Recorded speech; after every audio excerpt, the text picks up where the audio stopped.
Okay, so I hadn't done a show about The Simpsons in forever, and I've been really anxious to do one. Not so much because I thought there was all that much new ground to be covered, or because anything interesting had really happened with The Simpsons until recently, but because I find The Simpsons as a pop culture institution fascinating, and in some respects weirdly under-discussed. Plus, talking about The Simpsons is almost as good as the Rick and Morty episode being finished, which it's not, right? There just hasn't been a show that lived this long with this kind of influence under these specific circumstances, certainly not in Western popular culture, at least. I admittedly can't speak with 100% authority on the television traditions of the rest of the world, though my understanding is that it would be comparably singular elsewhere as well, and as a result, there's no template for talking about it anymore. At this point in its lifespan, everything that The Simpsons does or has done adjacent to it is being done for the first time because nothing has ever been in this position before. Think of it like Abraham Lincoln getting assassinated. Yes, presidents had been killed before. Yes, even shot, and yes, assassinated. Yes, there'd been manhunts and political transfers of power and trials and all the rest. No one was inventing anything, and yet all of that shit was still unprecedented. What had initially gotten me in the mind to talk about The Simpsons again was this article from back in February by Kevin Power, where he watched all 629 episodes up to that point of the series in a binge session, and came away with the supposed revelation that when viewed as such, the series was a reflexively anti-intellectual institution, and that it hated Lisa as a character as a result of this. And this really struck with me as a take because it was so incredibly bad from my estimation. Just the worst possible reading of the material accomplished in the least effective possible way. And look, I don't know Kevin Power. He seems like a sharp enough person otherwise, and I understand that pop culture commentary journalism critique field is a goddamn apocalyptic nightmare world at this point, and we're all scavenging for table scraps and fuel and scalding hot takes about pop institutions or the ammunition that makes the difference between whether we thrive or starve out here like something out of goddamn Mad Max, but Jesus. Looking for an openly acknowledged as non-existent through line in a show that was never written for the binge-watching era or even serialized in any meaningful narrative way, and landing on an interpretation that only works if you assume multiple generations of rotating teams of writers all agreed that the one character who always spoke and acted as the voice of the writers was the one they actually didn't like, that's an impressively bad execution for a profession which, and I can say this, I work here too, pretty much only has bad executions at this point, so wow. I can't believe you don't shut up! But it also goes a long way to illustrating what had been the point I was otherwise so eager to explore about The Simpsons, that 21st century pop culture discourse, despite being so overwhelmingly shaped by the series, lacks anything resembling a current framework for actually talking about The Simpsons. There's just nothing else like it, and no point of reference to guide the way. Sure, there have been longer-running TV shows, though it is rapidly closing in on the primetime record. Saturday Night Live, for example, has been on for 43 seasons, but when placing this or that sketch, character, performer, or franchise within the SNL continuum in critical context, it's easy to separate that context out because SNL history is divided up into easily recognizable groupings of cast, writing staff, era, etc. And in terms of narrative TV, plenty of soap operas, additionally, ran even longer. In fact, the genre is called the soap opera because so many of them started out as radio dramas sponsored by soap companies, meaning the characters and storylines actually predate the existence of broadcast TV itself, but there's still ample room for context and separation because even actors who committed their whole careers to a soap opera part still aged visibly and allowed us to appreciate that we're watching their characters at different points in their fictional life. I think the baby might be yours. Oh, I'm sure it is, Dollface.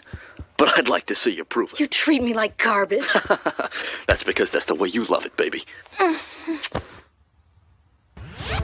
Gee, is it always this good? The fact that you can't do that for The Simpsons is what makes it so fascinating and frustrating to have a meaningful discourse about. I mean, sure, even casual fans can point out where the old episodes and new episodes begin and end. You can look at the plot signifiers like, has Patty come out of the closet yet? How prominent are Lenny and Carl at this point? Is this a sober Barney period episode? And if you watch chronologically, you can hear the voices change in the main cast, especially Dan Castellaneta's Homer morphing from a Walter Matthau impression to the more distinctly recognizable Homer voice early on, and Julie Kavner beginning to have a harsher register as Marge in the more recent season. That really must be murder on her vocal cords. And the shift in animation technology is extremely palpable in terms of analog to digital and then from standard to high def, but in terms of the deep stuff, the cultural, socio-political, character, plot, narrative, meta-narrative, psychological stuff that are the lifeblood of pop culture discussion, the nature of The Simpsons has been to look like things don't change. The main founding joke of the show was making fun of American sitcoms where status quo was God, and by nature of being animated, it was able to maintain its own status quo better than any series ever had, or at least the illusion thereof. For no reason, here's Apu. The Simpsons has been on the air for 29 years, and behind the scenes it's undergone the same type of turnovers and regime changes that are normal for any other show, including changes in showrunners, complete overhauls of writing staff, new producers, new network executives, new network deals, new broadcast standards. Apart from the regular voice cast and the character models, you could probably say The Simpsons has actually been between 4 and 6 different shows at this point that only looked and sounded the same and starred the same people, if you wanted to. In other words, trying to form a grand, unified theory of The Simpsons by watching it all the way through, as if it was one of these modern-day peak TV things that are basically pre-written movies diced up into shows aimed mostly at critics who will watch them in a single sweep over the first weekend, makes about as much sense as trying to get the real truth of Scooby-Doo by looking for tangential metatextual connections between the original Where Are You episodes and that last WWE crossover, as though there's any actual intended through line other than still kind of drawing the fucking dog the same way. Except The Simpsons makes it even harder, because even as the reins of power behind the scenes change hands, it generally does so between generations of writers and showrunners who deeply love the series themselves and actively work to make the shifts in tone and tenor as invisible as possible, which over the years has meant that what was originally a pretty dark-humored, bitterly sarcastic show with a very jaded, cynical outlook on its characters and their middle American small-town setting now feel almost nostalgic and upbeat compared to, say, South Park and Family Guy's treatment of the same basic material. I say, how long has that boy been treating you like that? About 24 years.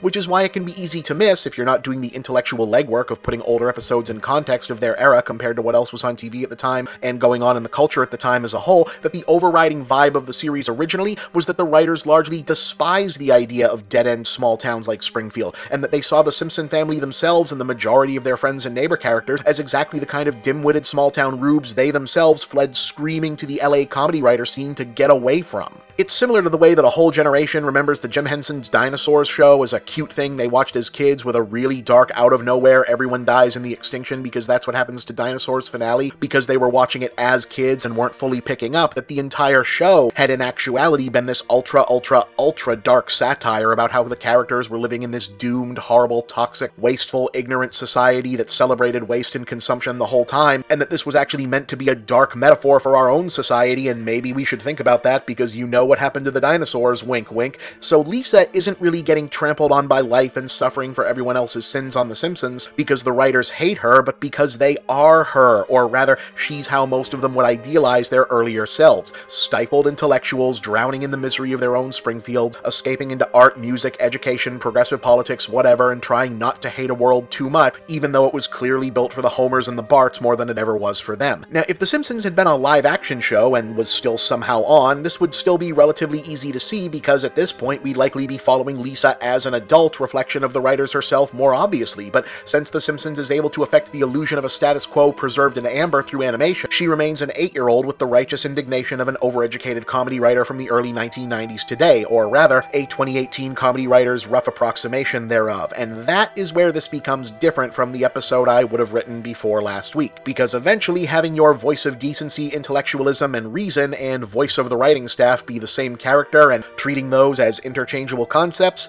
can go a little bit sideways. What am I supposed to do?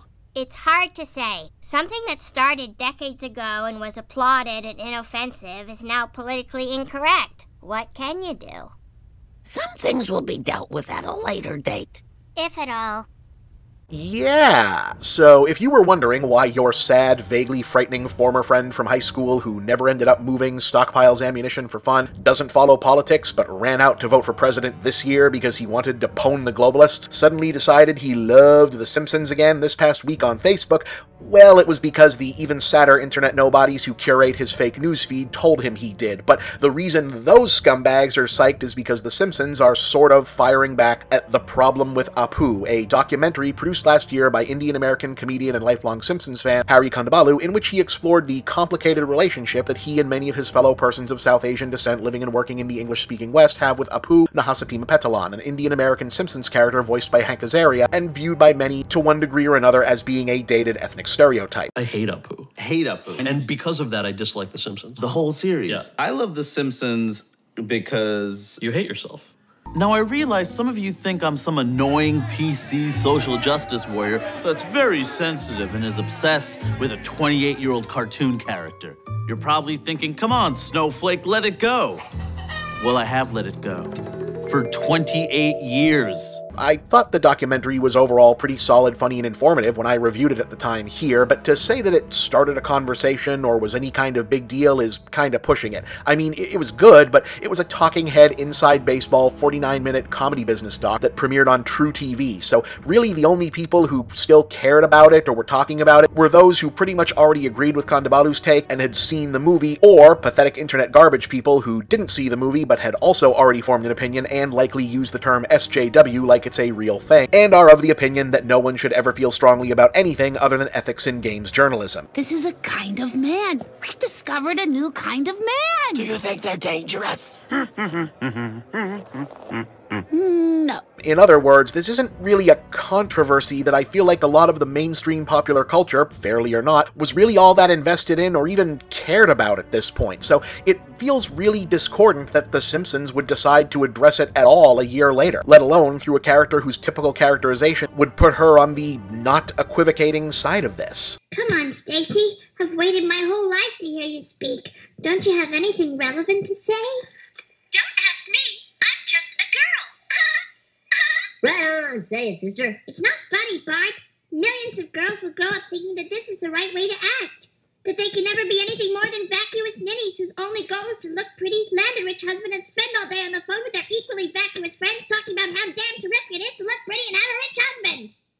Just what I was gonna say. I mean, it's weird. Very weird. It makes sense that people thought this was bizarre, and also, it's new, because, like I said, we're still figuring out how to talk about The Simpsons as the kind of institution it's become. And look, I did not want to do an Apu episode, because I already reviewed the movie, and I don't really know how much more I can add from my end as just another loud white guy on the internet. I'm a white male, age 18 to 49. Everyone listens to me, no matter how dumb my suggestions are. But thinking on it further, it does raise a lot of other interesting questions, not just about representations and stereotypes, but about how we grapple, deal, and talk about these things as a culture that changes shape around itself at an ever-increasing speed. Apu is a uniquely fascinating specimen, not in that he's especially problematic or offensive or whatever you want, but rather that he's only an issue right now because of The Simpsons' utterly singular longevity. Every other comparable character was usually part of a property that hasn't been putting out new installments in decades, whereas The Simpsons is still around and trying to appear unchanging even when actual cast members die. There's nothing to compare him to, and thus nothing else to look at when we ask the question of, what the hell do you do with Apu? And now that the show has actually responded, and the response was, with good reason in my estimation, received very poorly, talking about it is somewhat unavoidable, since I did want to talk about the Lisa business, which we just did, and The Simpsons has now made it impossible to talk about one without the other at this moment in time. Plus, well, one Apu show sounded pointless, and 2 Apu shows sounds soul-crushing, 3 Apu shows means I can use a funny title. So that's what I think I'm gonna do. Schedule pending. So I guess that's what's gonna happen now. He's not happy at all. He lied to us through song. I hate when people do that. And if you don't know why doing 3 makes it funny, look it up, because this will be on the test. To be continued.